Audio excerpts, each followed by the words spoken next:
So good morning, everyone. My name is Madhurya Singh Roy. আৰু মোৰ বেষ্টিজ কৰা 5 মাহ হৈ গ'ল as a bronze director qualify হৈছো যোৱা মাহত বৰ্তমান মই ধুলধৰা গোৱালপাৰা সো গতিকে পোনপ্ৰথমে কওঁ যে আমি যিটো কণ্ডিশ্যনত আছো বা যিটো ক্ৰিটিকেল সিচুৱেশ্যনত আছো বৰ্তমান আমি নিজকে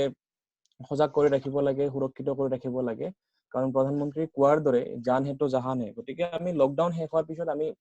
অতি ক্ষিপ্ৰতাৰে কাম আগবঢ়াব লাগে যি নহওক লকডাউন হওক বা কণ্ডিশ্যন যিয়ে নহওক আমি ভেষ্টিজিয়ান সদায় পজিটিভ হৈ থাকো গতিকে এই লকডাউনৰ সময়তে আমি যিটো মানে জুম ট্ৰেইনিং এটেন্ড কৰি আছো বা যিটো জুমৰ সুবিধা লৈ আছো এইটো বহু গুণে প্ৰশংসনীয় কাৰণ হয়তো আমি বহুতে অনলাইন ট্ৰেইনিং বা এনেকুৱা ৱেবিনাৰ দেখা নাছিলো গতিকে কিবা এটা নতুন বস্তু শিকিলো আমি কিবা এটা নতুন শিকিবলৈ গৈ আছো তো ভাল কথা আমি এইটো এটা পজিটিভ ৱেত লৈ লৈছো সো আৰু এটা কথা এইখিনিতে যে এই ক্ৰিটিকেল সিচুৱেশ্যনত আমি একচুয়ালি প্ৰবলেম কাৰ আমাৰ প্ৰবলেম নে আনৰ প্ৰবলেম ইয়াত চাব গ'লে দুটা কথা থাকে যে প্ৰবলেম হল আমাৰ তথাকথিত মধ্যবিত্তসকলৰ একেবাৰে ধনী শ্ৰেণীৰ প্ৰবলেম নাই একেবাৰে দুখীয়া শ্ৰেণীৰ প্ৰবলেম নাই কাৰণ ধনীৰ বেংক বেলেন্স বহুত আৰু দুখীয়া শ্ৰেণীসকলৰ আপোনাৰ সাহায্য আছে আপোনাৰ 2 টকীয়া চাউল আছে ৰেশন কাৰ্ড আছে বাট আমি মধ্যবিত্তখিনি কি কৰিম বাট আমাৰ চিন্তা কৰিব লগা ৰিজন নাই because we have Vestige so আমি ভেষ্টিজ আহিছো যেতিয়া কিবা এটা ড্ৰিম কিবা এটা সপোন কিবা এটা উদ্দেশ্য লৈ আহিছো আৰু ইয়াত ভেষ্টিজত আহাৰ আগতে হয়তো আমাৰ যিকোনো এটা ৰিজন থাকিব পাৰে ভেষ্টিজ আহাৰ কিন্তু কি হৈছে যে আমি ভেষ্টিজত আহাৰ পিছত ইয়াত আমাৰ এটা ড্ৰিম বা দুটা ড্ৰিম ৰৈ নাথাকে ইয়াত আমাৰ ভেষ্টিজত আহাৰ পিছত গোটেইখিনি ড্ৰিম আমি ফুলফিল কৰিবলৈ ট্ৰাই কৰিম সো গতিকে আহক ভেষ্টিজত আহাৰ পিছত যেহেতু আমাৰ ইনকামৰ কথা আছে বা আমাৰ যেহেতু এইম কিছুমান ড্ৰিমৰ কথা আছে তাক ফুলফিল কৰিবৰ কাৰণে আমাক মোষ্ট ইম্পৰ্টেন্ট হল ভেষ্টিজ মাৰ্কেটিং প্লেন আৰু মাৰ্কেটিং প্লেন আমি যিমান ভালদৰে শিকিলম সিমান আমাৰ ইনকামত ভাল হ'ব সিমান আমাৰ গ্ৰোথ ভাল হ'ব আৰু সিমান আমাৰ জলদি যিমান বিচাৰো জলদি আমাৰ ড্ৰিমবোৰ ফুলফিল কৰিব পাৰিম সো গতিকে আমি মাৰ্কেটিং প্লেনৰ দিশে আগবাঢ়ো আমাৰ ভেষ্টিজৰ মাৰ্কেটিং প্লেন কি কয় আৰু যেহেতু মই নিজে 5 মাহ ধৰি কাম কৰি আছো ভেষ্টিজত এতিয়ালৈকে মোৰ মাৰ্কেটিং প্লেন খুব ভাল লাগিছে কাৰণ সেই হিচাপে পে আউট পাই আছো যেটো গ্ৰোথ পে আউটৰ হেটোও ভাল লাগি আছে গতিকে এটোৰ বেনিফিট সবে ল'ব পাৰে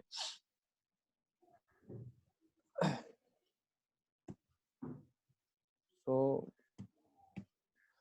ভেষ্টিজ মাৰ্কেটিং প্লেন হল আমাৰ 4-fold bonus marketing plan fold means আপোনাৰ যেনেকে আমাৰ কিছুমান ফল্ডেড চিঠি থাকে ইপিটি আৰু হেপিটি সো তেনেকুৱা টাইপ সো ঠিক আছে আমি কৈ আছো এটা এটাকে সো ফাৰ্স্ট থিং হল যে আমাৰ একুমুলেটিভ প্লেন সবচেয়ে ধুনীয়া বস্তু হল আমাৰ একুমুলেটিভ প্লেন যে আমাৰ ইয়াত মানে কি হয় আমাৰ যেহেতু ডাইৰেক্ট সেলিং কোম্পানী ইয়াত প্ৰডাক্ট বেস কোম্পানী হয় আমি যিখিনি আমাৰ নিজৰ লাগতিয়াল সামগ্ৰী এভৰি মান্থ বা আমাক যিখিনি প্ৰয়োজনীয় হয় সামগ্ৰী দৈনন্দিন জীৱনত সেইখিনি আমি ডাইৰেক্ট সেলিং কোম্পানী মানে আমি ইয়াৰ পৰা ল'ব লাগে সো তাৰ বিনিময়ত কি হয় যে আমাৰ ইয়াত কিছু পইণ্ট জমা হয় সো এই পইণ্ট বিলাক কি হয় আমাৰ একুমুলেটিভ মানে আমাৰ জগ হৈ গৈ থাকে কেতিয়াও মানে কমি নাযায় এভৰি মান্থৰ পইণ্ট আপোনাৰ নেক্সট মাহৰ লগত জগ হ'ব দেন নেক্সট মাহৰ পইণ্ট জগ হ'ব সো হেনেকে আমি কিমান বছৰ প্ৰডাক্ট লৈ আহিছিলো বেলেগ দোকানত ভেষ্টিজত নহাৰ আগতে বা এতিয়া ভেষ্টিজত অহাৰ পিছত আমি আকৌ কিমান দিন লৈ থাকিম so it is a business কৰো বা নকৰো আমাৰ প্লেনটো হল একুমুলেটিভ প্লেন আমি যিকোনো প্ৰডাক্ট লোৱাৰ বিনিময়ত আমাৰ কিছুমান পইণ্ট আমাৰ আইডি বা আমাৰ একাউণ্টত জমা হৈ গৈ থাকিব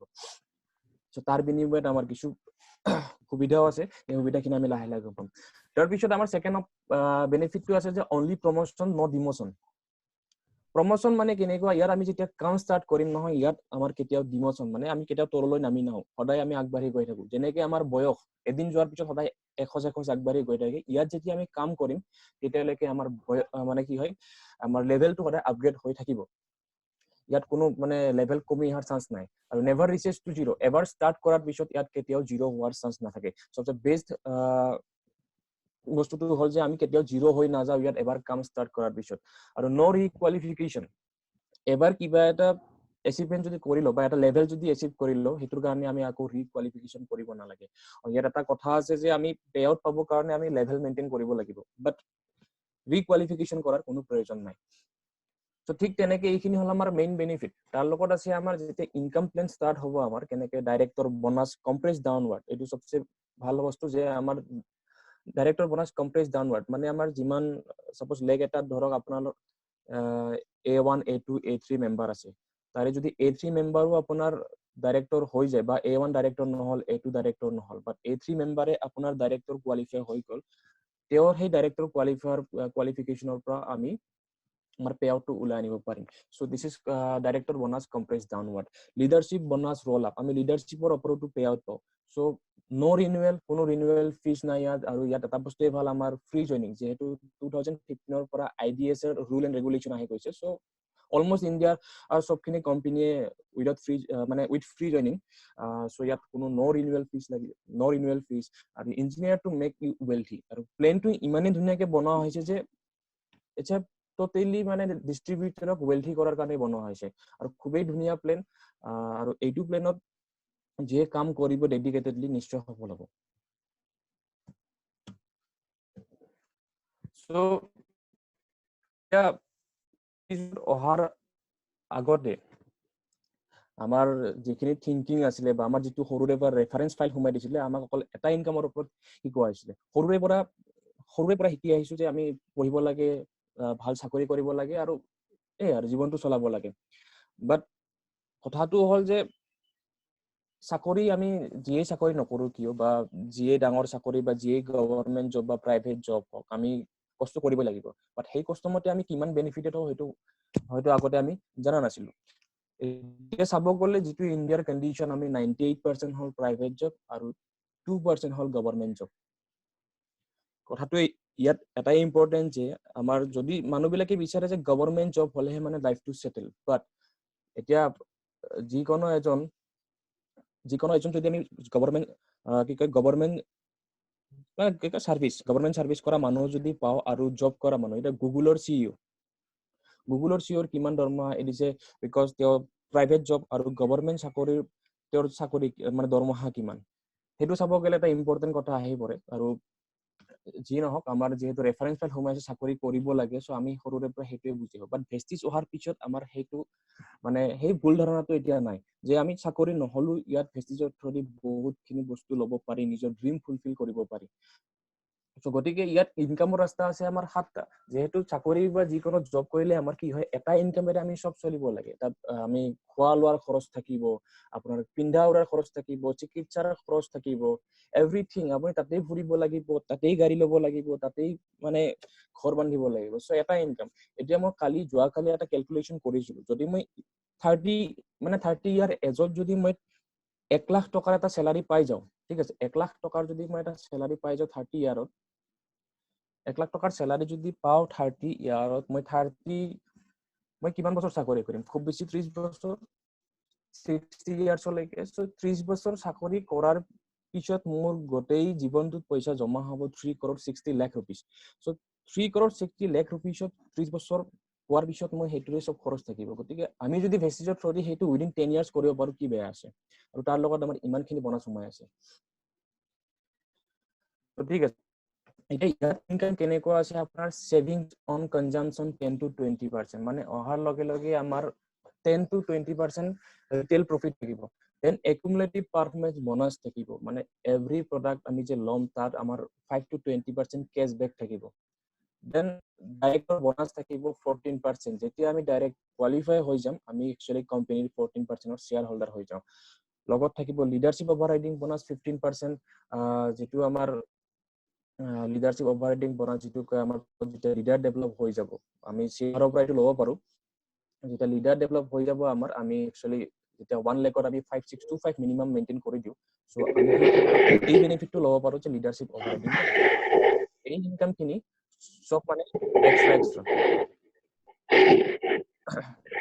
কাৰোবাৰ মাইক্ৰোফোন অন হৈ আছে যদি বেয়া নাপায় প্লিজ মিউট কৰি লওক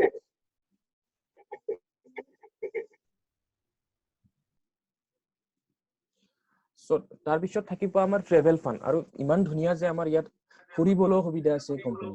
মানে কোম্পানীৰ ফালৰ পৰা আমাক এভৰি মান্থত ট্ৰেভেল ফান্ড আমাক 3% কে দি থাকিব প্লাস কাৰ ফান্ড আছে 5% এই 7টা বেনিফিট ল'ব পাৰো প্ৰথম দুটা বেনিফিট যেটো savings on consumption and accumulative performance bonus এটো আমি জয়নিং হোৱাৰ পৰা আমি কাম আৰম্ভ কৰাৰ পৰা এই দুটা বেনিফিট পাই থাকো ডাইৰেক্টৰ বোনাছ আমি পাও যেতিয়া আমি ব্ৰঞ্জ ডাইৰেক্টৰ হিচাপে কোৱালিফাই কৰো তেতিয়াৰ পৰা আমি এটো পোৱা ষ্টাৰ্ট কৰো আৰু ডাইৰেক্টৰ হোৱাৰ পিছৰে পৰা একচুয়ালি আমাৰ জাৰ্নিটো ভালদৰে ষ্টাৰ্ট হয় আৰু ইয়াত আমি নিজে শিকাৰ লগতে আনকো শিকাই যাব লাগে যাতে আমি নিজৰ লগতে আনৰো মানে আনকো এম্পাৱাৰমেন্ট কৰিব পাৰো so savings and consumption So actually it our retail bonus যেটো আমাৰ distributor price 100 rupees and saving যদি আমি 20 কৰো actually MRP 120 হয় যেটো বস্তু আমি মাৰ্কেটত 120 rupees কিনি আছো ইয়াত যদি আমাৰ minimum 10% ডিসকাউন্ট থাকিব আৰু maximum 20% ডিসকাউন্ট থাকিব product wise discount বেলেগ হ'ব so every product বা every বস্তু যদি আমি 10 to 20% discount লও এটা ভাবক আপোনালোকে কিমান দিন product ইউজ কৰিব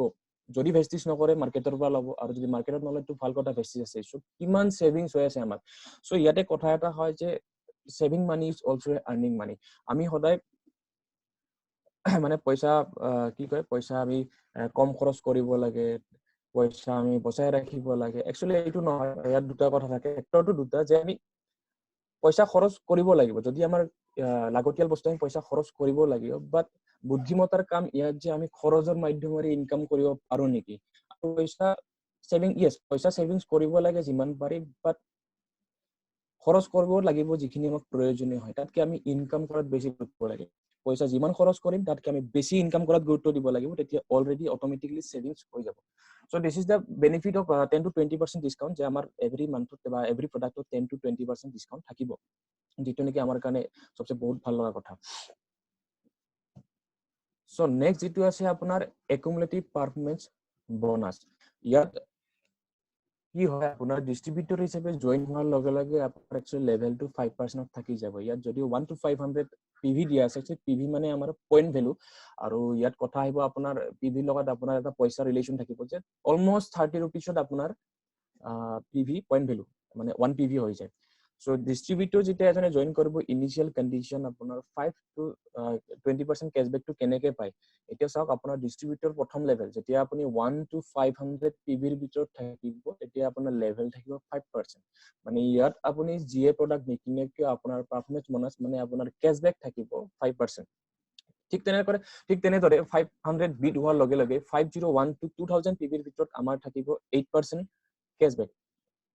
ঠিক একেদৰে 2001 ৰ পৰা 4500 লৈকে আপোনাৰ থাকিব 11% দেন 4501 ৰ পৰা 7500 লৈকে থাকিব 14% আৰু 14%ত আমাৰ এটা ডেজিগনেশ্যন আহে যেটো আমাৰ অনলাইন এপ থাকিব এপত লিখা থাকে যে সিনিয়ৰ ডিস্ট্ৰিবিউটৰ ঠিক তেনেদৰে 7501 ৰ পৰা 10000 পিভি লৈকে থাকিব 17% যত আমাক এসিস্ট্যান্ট ব্ৰঞ্জ ডাইৰেক্টৰ বুলি কোৱা একচুয়ালি ইয়াত এসিস্ট্যান্ট ডাইৰেক্টৰ লিখা আছে আৰু 10001 প্লাস হোৱাৰ লগে লগে আমি as a bronze director qualify কৰিব পাৰো আৰু একচুয়ালি যেহেতু আমি বিজনেস হিচাপে লৈছো ইয়াত দুটা মানে এডিশনাল এডভান্টেজ দিয়া আছে কোম্পানী ফালৰ পৰা যদি হে কোনোবা এজনে জয়েন কৰি সিঙ্গল মান্থত 282 পিভি কৰিব পাৰে 282 পিভি কৰিলে তেও কি হয়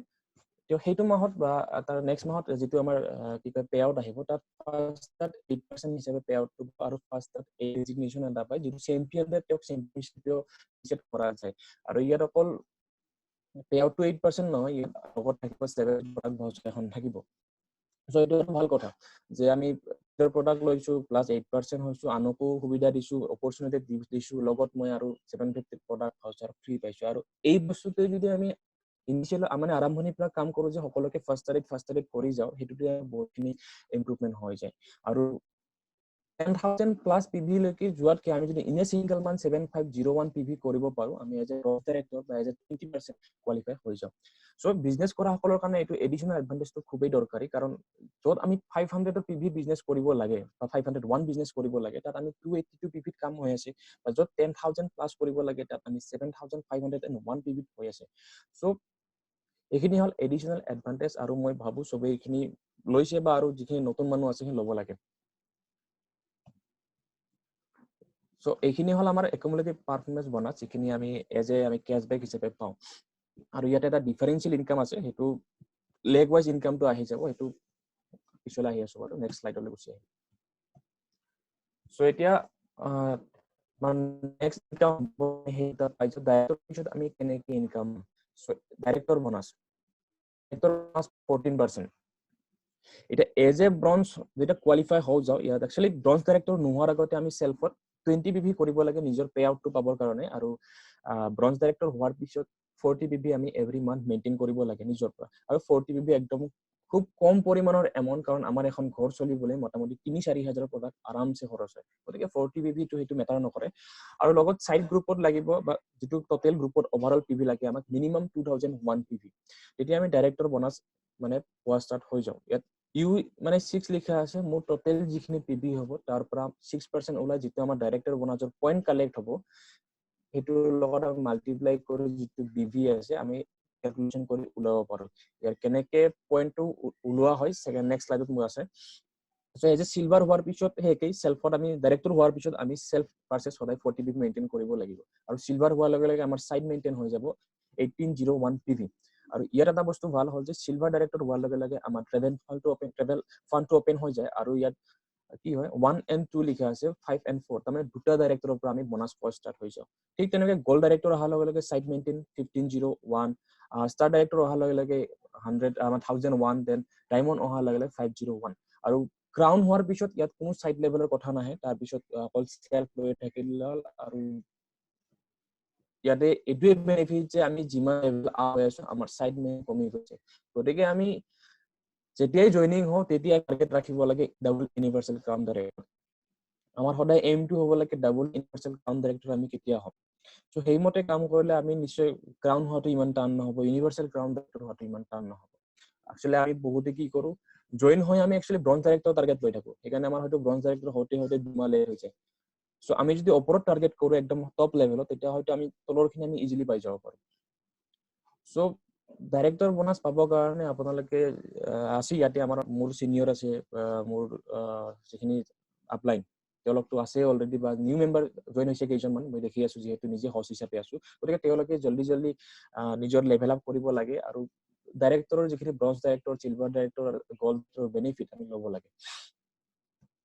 so next Vestige director bonus. So again এটা বস্তু লিখা আছে dynamic comparison, BV of non-qualified directors is compressed till qualified. So আপোনাৰ ডাইৰেক্টৰ থাকিব পাৰে, আপোনাৰ 20% মানুহ বহুতখিনি থাকিব পাৰে এটা লেগত, বাট কোৱালিফাই যত হ'ব আমি তাৰ পৰা যেটো আমি ডাইৰেক্টৰ বোনাছ পইণ্ট পাওঁ তাৰ পৰা পাম। সো ডাইৰেক্টৰ বোনাছ কি লিখা আছে, 14% of company monthly BV divide by total number of BV. So কোম্পানীয়ে এক মাহত যিমান বিজনেছ কৰিব, সো তাৰে 14% BV উলাই ল'ব, আৰু total number of BV point মানে ডাইৰেক্টৰ বোনাছ পইণ্ট কিমান কালেক্ট হ'ব তাক ডিভাইড কৰি যেটো পইণ্ট ভ্যালু পায় সেইটোৰ থ্ৰুদি আমি ডাইৰেক্টৰ বোনাছ উলিয়াব পাৰো। এটা আছে ভেষ্টিজ ট্ৰেভেল ফান্ড। এটা সিলভাৰ ডাইৰেক্টৰ হোৱাৰ লগে লগে আমাৰ যেতিয়া সেলফত কি কয় 40 BV মেইনটেইন কৰিব লাগে, আৰু সাইড লেগ মানে এটা লেগত আপোনাৰ যেটো ডাইৰেক্টৰ ওলাই যাব সিলভাৰ ডাইৰেক্টৰ 2001 PV মেইনটেইন কৰিব লাগে, আৰু সাইড লেগ আপোনাৰ 1801 PV মেইনটেইন কৰিব লাগে। সো তেতিয়া আমাৰ ট্ৰেভেল ফান্ডটো কি হয় স্টাৰ্ট হৈ যায়। একেদৰে যেটো আমাৰ ডাইৰেক্টৰ বোনাছ পইণ্ট উলোৱা যায়, একেই বস্তুৱে আমাৰ ট্ৰেভেল ফান্ডটো ক্যালকুলেশন একেই, 3% of company's monthly PV divide by total travel fund points collected is called মানে কি কয় ট্ৰেভেল ফান্ড উলাৰ পইণ্ট। সো সিমিলাৰলি আমাৰ আকৌ আছে যেনেকে কাৰ ফান্ড হেনেকে আহি থাকিব। সো ট্ৰেভেল ফান্ড আমি এচিভ কৰিবলৈ কিয় ইয়াত চাওক ধুনীয়া ধুনীয়া মানে কি ছবি ইয়াত দিয়া আছে, স্কটলেণ্ড, লণ্ডন, হংকং, আৰু চাকৰি কৰা মানুহ বা নৰ্মেল যিখিনি জব কৰা মানুহ হয়তো এবাৰ বা দুবাৰ যোৱাৰ কথা ভাবিব পাৰে, বাট এইটো নহয় যে তেওঁলোক বেয়া প্ৰফেশন আছে, তেওঁলোকো কাম ভাল, বাট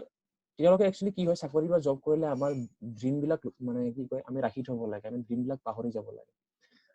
সো এইখিনিতে এটা এনাউন্সমেন্ট যে আৰু 10 মিনিটস লেফট মোৰ কাৰণে, যদি কিবা কাৰণত শেষ হৈ যায়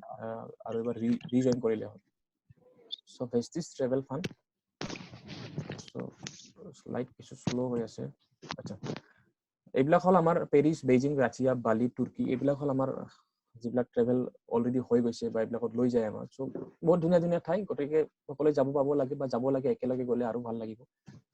সো ভেষ্টিজ কাৰফান ঠিক তেনেদৰে আমাৰ তলত যেতিয়া 3জন ডাইৰেক্টৰ ক্ৰিয়েট হৈ যাব, আমি ষ্টাৰ ডাইৰেক্টৰ হিচাপে কোৱালিফাই হ'ম, আৰু 3জনে যেতিয়া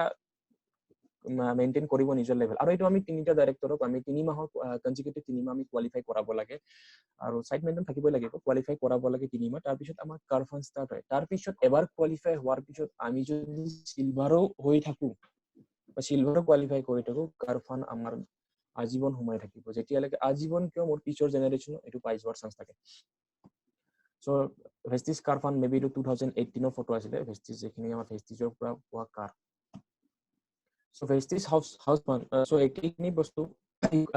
ক্ৰাউন ডাইৰেক্টৰ হ'ব লাগে আৰু 3 মাহ আমি কনজিকিউটিভলি 3 মাহ আমি কোৱালিফাই কৰিব লাগে ক্ৰাউন ডাইৰেক্টৰ তাৰ পিছত একেই যদি সিলভাৰো কোৱালিফাই হৈ থাকো তাৰ পিছৰ পৰা আমি হাউস ফাণ্ড আমি পোৱা ষ্টাৰ্ট হৈ যাওঁ সো হাউস ফাণ্ড এনেকুৱা ধুনীয়া ঘৰ আমি কিছুমান দেখিবলৈ পাওঁ as a house fund so নিজৰ ড্ৰিম ঘৰটো আমি বনাব পাৰো হাউস ফাণ্ডৰ থ্ৰুৰে সো এইখিনি একচুয়ালি মাৰ্কেটিং প্ল্যানৰ কিছু থুলমূল ইয়াতকে আৰু ডিটেইল যাব পাৰি কেনেকৈ ইনকাম বঢ়াব পাৰি বা এলঅবি ক্যালকুলেশন কেনেকৈ ল'ব পাৰি মই যেতিয়া এটা মিনিমাম ক্যালকুলেশন থেকে কৈছো ইয়াত অকল আমি ডাইৰেক্টৰ কোৱালিফাই কৰিব কাৰণে 2001 লাগে ব্ৰঞ্জ ডাইৰেক্টৰ আমি 2001 ত নাথাকি আমি যদি এইটো বঢ়াই দিওঁ যে আমি 5000 লৈ কোৱালিফাই 10000 লৈ পিভিলি লাগিব সো আমি সদায় মিনিমামত থাকিব নালাগে আমি ম্যাক্সিমামটো চাই থব লাগে যে কিমান আনিব পাৰি সো হেতুৱে কও যে আমি অকল মাৰ্কেটিং প্ল্যানটো শিকিলেই নহব বা মাৰ্কেটিং প্ল্যানখিনি জানি থলেই নহব আমি ইয়াক ইমপ্লিমেন্ট কৰিব লাগিব আৰু ডেডিকেটেডলি কাম কৰিব লাগিব তাৰ কাৰণে আমি কি কৰিব লাগিব গেটনেট মেসিভ অ্যাকশন ডেইলি সো আমি সো মোৰ প্ল্যান ডেইলি কৰিব লাগিব ক্লোজ মোৰ সেল কৰিব লাগিব মিটিং হৈ থাকিলে নহব মিটিং ক্লোজ হ'ব লাগিব সেল ক্লোজ হ'ব লাগিব লাৰ্ন মোৰ এণ্ড ফাৰ্ষ্ট টেস্ট এটো আমি জীৱন জিম ট্ৰেইনিং কৰি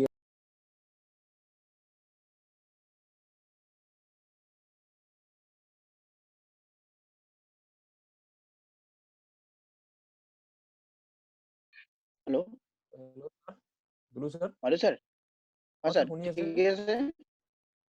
ওকে ওকে অ নাই স্যার সাউন্ডটো একেবাৰে অহা নাছিলে ঠিক আছে এতিয়া আহিছে অ এতিয়া স্যাৰ ঠিকই আছে ওকে স্যাৰ কন্টিনিউ কৰিব পাৰিব এখন ওকে স্যাৰ স্যাৰ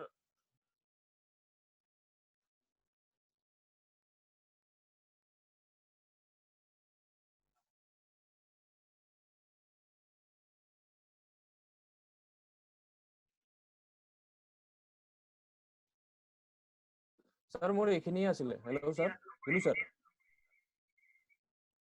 হ্যাঁ স্যাৰ স্যাৰ শুনি আছে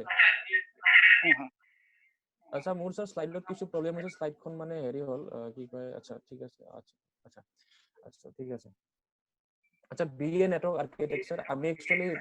যেতিয়া মাৰ্কেটিং প্লেনটো ষ্টাৰ্ট কৰো হয়তো কয় আমি 6টা লেগত কাম কৰিব লাগে ইয়েস আমি 6টা লেগত কাম কৰিব লাগে বাট প্ৰথম জয়েন হৈ আমি এমাহ দুমাহ যিমান পাৰো মেক্সিমাম মানুহ আমি ল'ব লাগে যিমান পাৰো মানুহ আমি কালেক্ট কৰিব লাগে দেন আমি মেইনটেইন কৰিব লাগে দিস ইজ এ ষ্ট্ৰাকচাৰ কেনেকৈ ফাৰ্ষ্ট মাহত আমি যদি 6জন দিওঁ তাৰপিছত ছেকেণ্ড মাহত যদি সেই 6জনে দিয়ে একচুয়ালি এইটো ডেডিকেটেড হ'ব লাগিব মোৰ দৰে বা আপোনাৰ দৰে ডেডিকেটেড পাৰ্সন হ'ব লাগিব একচুয়ালি এই মানুহখিনি বিচৰাতে হয়তো কাৰোবাৰ 6 মাহ লাগিব পাৰে বা কাৰোবাৰ 2 মাহ লাগিব পাৰে কাৰোবাৰ এবছৰ লাগিব পাৰে 6 মাহত নহল 2 মাহত নহল 7 মাহত বা এবছৰতটো হৈ যাব গতিকে সেইখিনি কাম আমি কৰিব লাগে সো থ্যাংক ইউ খুব কম সময় আসলে যেহেতু কুইকলি ক'ব লগা হ'ল hello' okay sir sir thank you হ্যাঁ sir sir sir thank thank you you sir so much sir খুব ভাল লগা সেশন এটা খুব ভাল ধৰণে মাৰ্কেটিং প্ল্যানটো আমি বুজিব পাৰিছো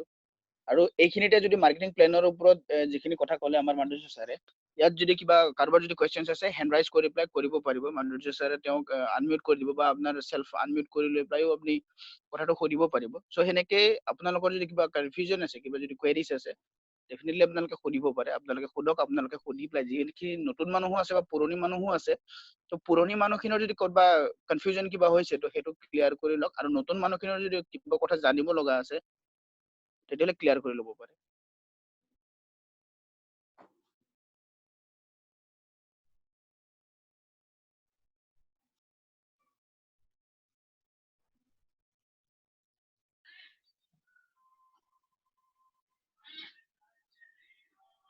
মোৰ সকলোকে আনমিউট কৰা কোনোবা আছে একচুয়ালি উদাংশ্ৰী ছাৰ কিবা ক'ব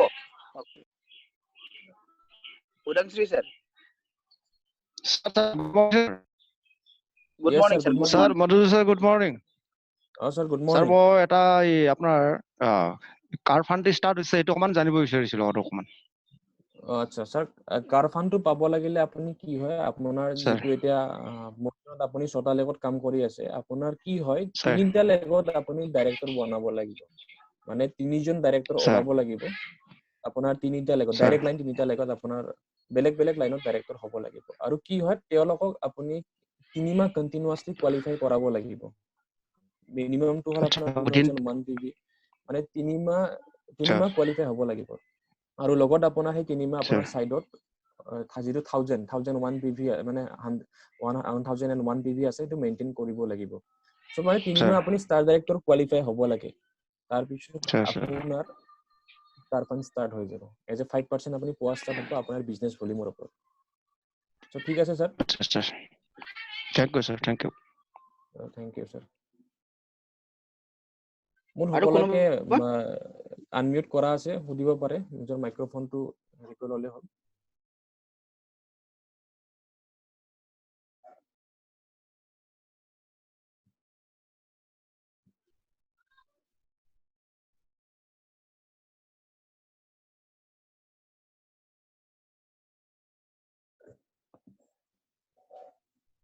স্যাৰ ভয়েসটো ক্লিয়াৰ আছে নে ভয়েসটো অলপ আপ ডাউন হৈ আছে স্যাৰ মানে ভয়েসটো আপ ডাউন নেটৱৰ্কটো হৈ আছে একদম প্ৰব্লেম দি আছে ওকে